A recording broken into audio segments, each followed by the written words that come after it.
2020 candidate Andrew Yang has come a long way since the relatively unknown businessman announced his run for the White House in 2017.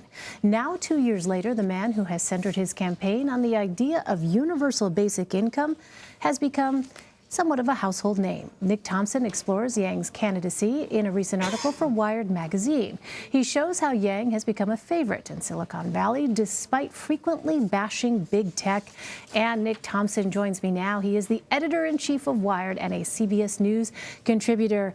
All right, Nick, fascinating to read your deep dive here on Andrew Yang.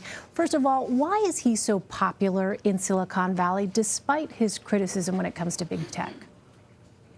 Well, his popularity is complicated. He's very popular among younger engineers. He's very popular in people who are excited about technology and work in the field.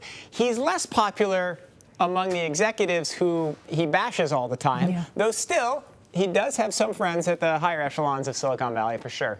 Well, is he actually a tech candidate, or has he just mastered the art of using the internet to spread his message? It was this tension that most interested me and made me want to really dig into the campaign, because people think about Andrew Yang as a tech entrepreneur, and that's what he's called. But he's not. Yeah. He made money doing test prep. And then he's not actually running as the candidate who has the interests of Silicon Valley companies at heart. He's not Google's candidate. He's not Facebook's candidate. In fact, he runs against them. But at the same time, he's also the candidate on the Democratic side who maybe has mastered some of the tools of technological campaigning better than others. He's on Quora, for goodness sake. His Reddit presence is huge.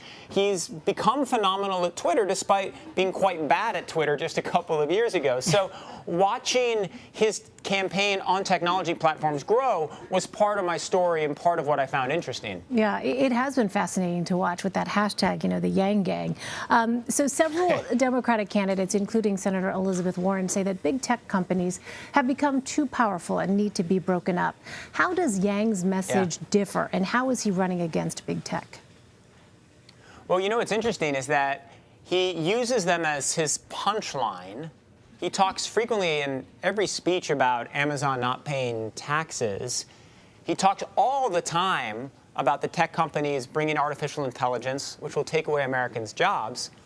But he doesn't say we should break up the companies, because he thinks if you break up the companies, you would have more competition and a race to the bottom, and that actually having large tech companies, they can solve some problems that a whole mess of small companies couldn't solve. So he has an interesting situation here where he is extremely critical of where technology is taking America. And he's extremely critical of the Fourth Industrial Revolution, but the preferred policy of lots of other people isn't something he wants. Right. It's like a nuanced position, and it sort of goes against conventional wisdom that people, just kind of want a very sort of straight ahead kind of understanding of this. Well, so Yang has also been highly critical of the president, but you attended one of his stump speeches and you wrote, quote, "If there's a villain in his stump speech, it's not Trump, it's Amazon."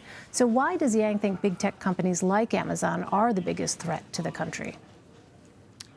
Well, his argument is that the reason Trump won the election is because automation and technology took away people's jobs, and that we're only at the beginning of a transition in which that will happen at a much more rapid pace. And that what's going to happen over the next 10 to 20 years is that truck drivers will lose their jobs as we move to self-driving cars.